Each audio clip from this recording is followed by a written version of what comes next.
Let me ask you a question. What do you think makes a good leader? Is it someone who leads with integrity? Is it someone who is compassionate? Is it someone who can make the tough decisions?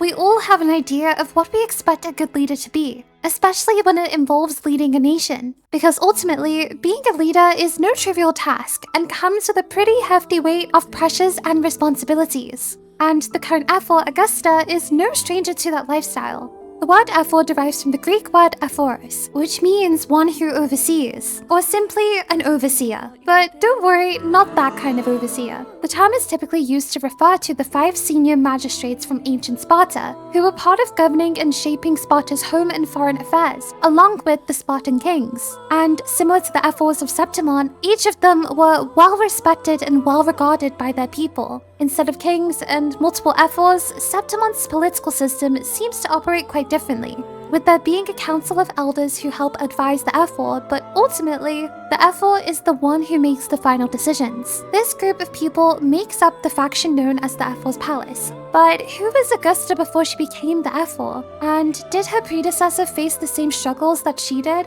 Before Augusta became the Ephor, she once lived a completely different life. She was a humble village girl living in Fabianum, now known as Murmurstown. Of course, the present state of the town is drastically different to what the town once was. What is now a place of twisted destruction was once a place where many lived their daily lives happily, a town wiped out by the dark tide, and all that remains are the Thenodian Leviathan's whispers and thoughts. People call this place Murmurstown in a desperate attempt to bury an agony too great to bear.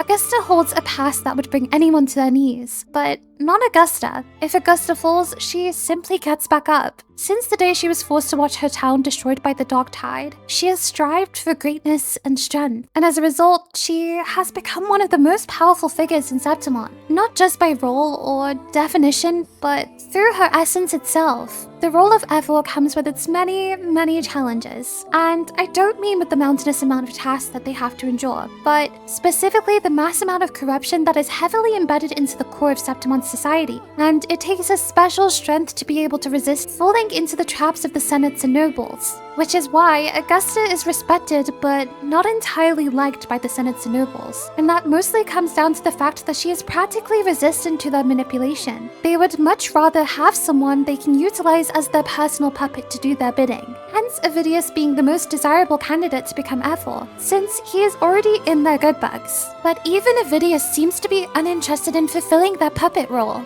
and even manages to directly stand up to Septimon's elders. With Septimon under Augusta's rule, she is constantly battling to maintain the balance of Septimon, not only against the dark tide, but society itself. Ultimately, it is evident that the upper class of the region only care about themselves, and when Fabianum fell, Augusta couldn't help but be filled with rage and disappointment. As the townsfolk suffered and lost their lives to the dark tide, the nobles were comfortable and safe in their luxurious homes. No one cared and no one helped, leaving Augusta as the sole survivor of the disaster. But there was at least one person from the main city who felt the weight of the tragedy that occurred in Fabianum.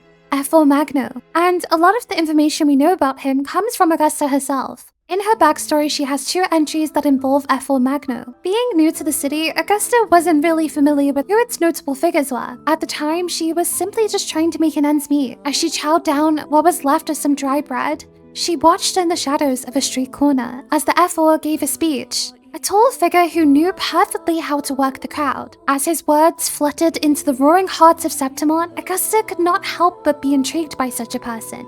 He was known as a gladiatorial prodigy, a complete undefeated champion. He managed to slay 7 Chorosauruses in Sangri's plateaus, and lived to tell the tale that no one else gets to share. When he returned from his battle, he was covered head to toe with dragon's blood, and from that moment, he was given the title of the Dragon Slayer, leading to the tale becoming a legend throughout Septimon. Not only was he ferociously strong, but he was a well-rounded leader too. As Ephor, he ruled with integrity, never failing to listen to his people, but also, he ruled without greed.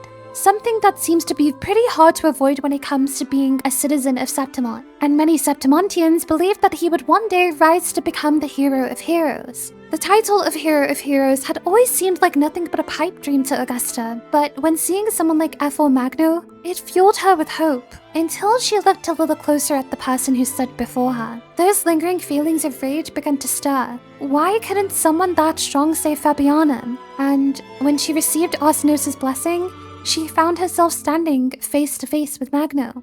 As he stood there providing her with her medal, he did so with a strained smile that echoed a sense of weariness. The great man that was once named the Dragon Slayer was gone. He no longer had that fiery passion that once sparked hope inside of Augusta. And in a small voice, she asked him, "Were those legends about you ever true?" Shortly after, a nameless gladiator appeared in the underground pits, which is basically an illegal gladiator arena. The nameless gladiator worked their way through the pits with ease. He fought not with honor, but he fought as though he was hunting death.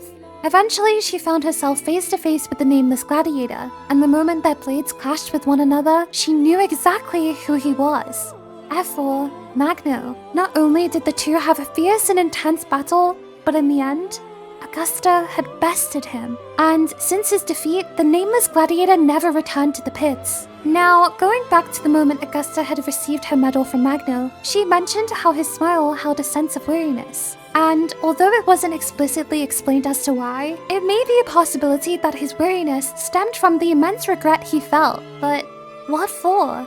Sometime later on, Augusta received a letter inviting her to the Ephor's palace, and she was finally able to share a conversation with Magno away from watchful eyes. From the moment Magno had first laid his eyes upon Augusta, he had a good feeling that she was the last survivor from Fabianum, and during their conversation at the Ephor's palace, Magno expresses his deep regret for sitting idly by as Fabianum was destroyed. He believed that although he may have lived up to being a hero, he felt as though he had failed as an Ephor, because as a hero, he could easily answer the hopes of 10, 100, even 1,000 people. But as Ephor, he could not realize a single true vision for Septimon, and that was one of his many disappointments. Augusta's sheer existence ate away at Magno like an incurable infection. Unlike the nobles who are ever so quick to rid of anyone who poses a threat to them, Magno did not carry the same greed within his heart. Instead, he recognized his own cowardice and forced himself to face his greatest mistake. Through his battle with her, he was able to confirm his own beliefs of what Augusta's future held, not only for her, but for the people of Septimont. To Magno, Augusta was a beacon of hope, and he left his final words to her. "Even if your bones are burned to ash, do not go gentle into the false night." And later that night, Magno was sat upon his throne, with a pale face and purple lips. Therefore Magno was dead. Whether he was killed by his rivals, or had taken his own life, no one really knows what happened to him. The news of Magno's death shook Septimon to its core, but one thing was certain. Septimon was in need of a new hero, and that is how Augusta became the Ephor. And with that being said, I will leave it there for today. Please feel free to let me know in the comments your personal thoughts and theories on what we discussed, and as always, make sure to leave a like if you enjoyed this video, and subscribe if you haven't already. I will see you in the next one. Take care. Bye!